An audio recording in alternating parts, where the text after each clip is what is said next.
Live. Now you know what that means, I know what it means, and now our guests know what that means. And on the Los Angeles Civil Rights Association every single week, we always have distinguished guests. We will introduce our distinguished guests in just a few minutes. Let me just give you a little bit of our topic, and then we're going to play our introduction to the show like we always do every week. No matter where you are around the world right now, no matter where you are in the United States of America, if you're in Chicago, Detroit, Texas, Arkansas, Atlanta, South Carolina, North Carolina, Colorado, wherever you are, if you anywhere on the East Coast, Maine, God bless you. Even in Hawaii. Now, if you're abroad, like Italy, France, if you're in Turkey or Afghanistan or Egypt or North Korea or South Korea, or wherever you are around the world right now, I just want to say love to all of y'all, to everyone watching this show right now. Now, I need you to pass out a blessing to everybody you know.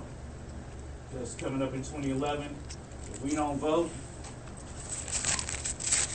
we're not going to get the blessings that we deserve. But that's another topic. We're going to talk about that on the show. We're going to have our quick news like we always have. Welcome to the Los Angeles Civil Rights Association.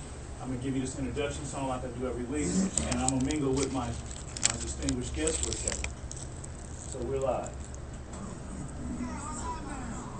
So listen to this song and let it sink into the resonance of your heart and mind. This is Marvin Gaye mixed with Dr. Martin Luther King.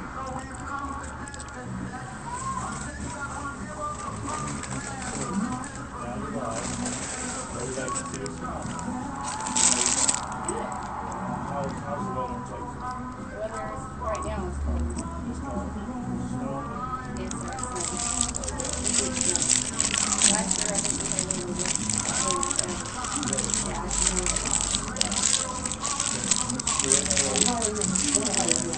Good.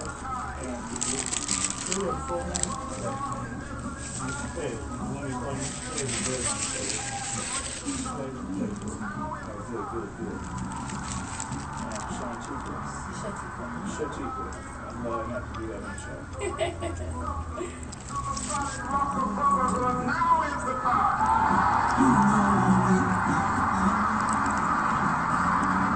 Now those who asking the devotees of civil rights, when will you be satisfied? We can never be satisfied as long as the Negro is the victim of the unspeakable horror of police brutality.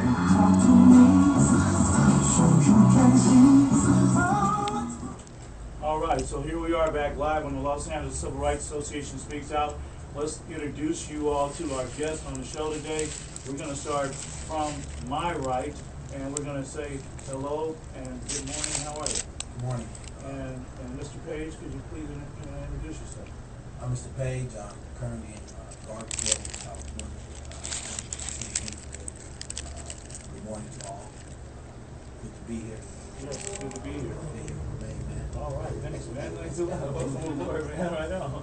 All right, and of course we have a very wonderful young lady who has come all the way from Texas. And I'm going to let her introduce herself, and please go right ahead. Hello, my name is Shatika. I am from Texas, a smaller town love of Texas. I'm down here going to school in Santa Monica for Joanne Baird and D.W. Brown Studios acting. So that's what I'm down here doing, pursuing my career. I now stay in Santa Cruz with a friend, and I'm really excited to be here.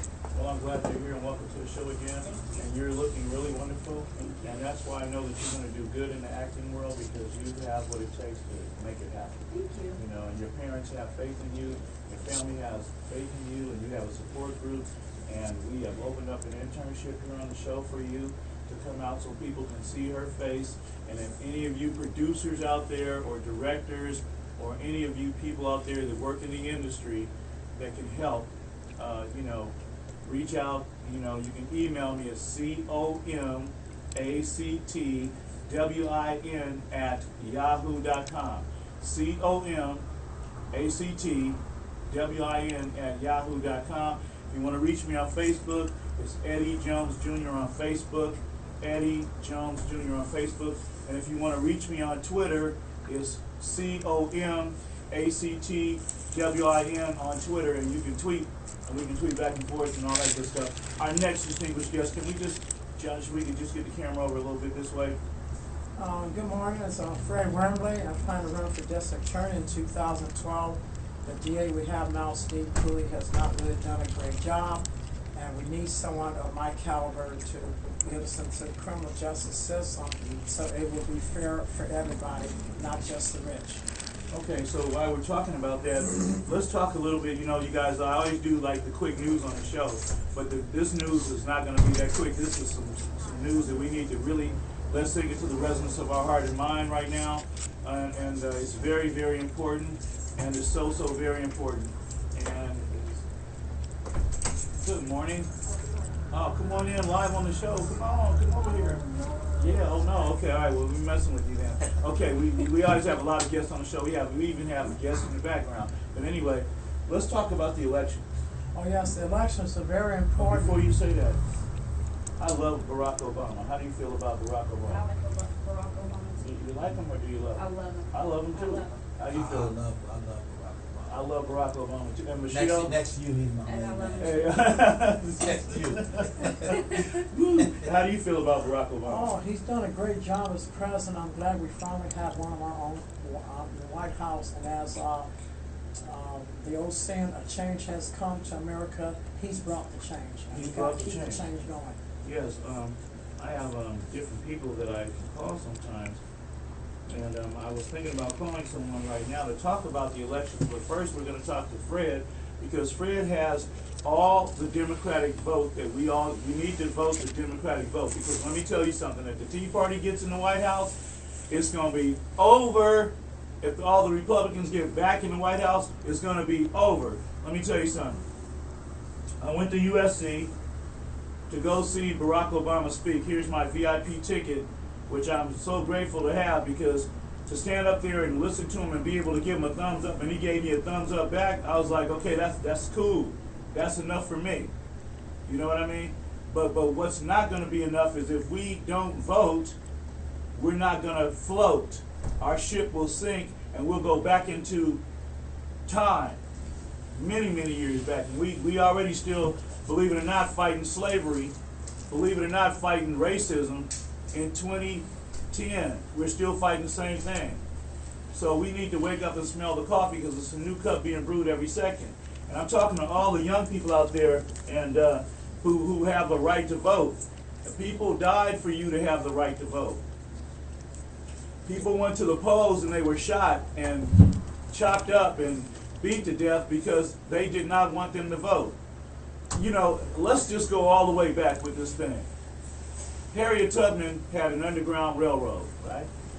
And her job, her only job, she took on that job. God blessed her to be a female Moses in her time, because what she did was unbelievable. She created an underground railroad, yes, a tunnel for miles and miles and miles, okay? She orchestrated setting people free. And we're still working on being free. Because I'm going to tell you like this, and I'm going to be really frank and honest with you.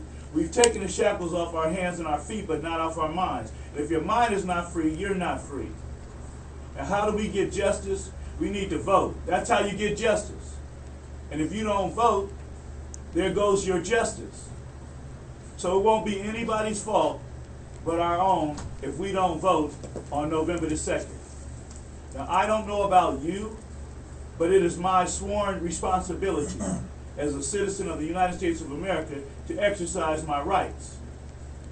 My right to speech, my freedom, my right to freedom and my right to speech, my right to get a job, to live in any community I want to, whether it's Beverly Hills or Woodland Hills or Orange County or wherever. I have the right to live where I want to live, but people die for that right.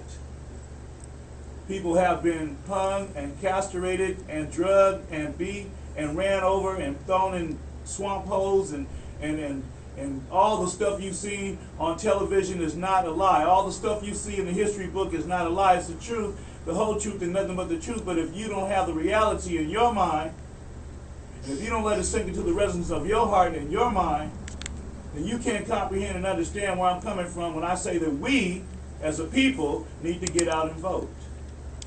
Now we can talk all day long, but action speaks louder than words. So I want to know, where are you on this situation with voting? In a few minutes, we're going to talk about Proposition 19. Should we legalize marijuana or should we not legalize marijuana? Now, some people out there have glaucoma, cancer, they have problem they have AIDS, and they have leukemia, and they actually use the medical marijuana because it gives them an appetite to eat, and it slows down their process of pain. And so there has to be some sort of scientific reason why this medical marijuana is being used on patients and being prescribed by doctors and professors and scientists across the world. They have every flavor you need. They have one for whatever your problem is.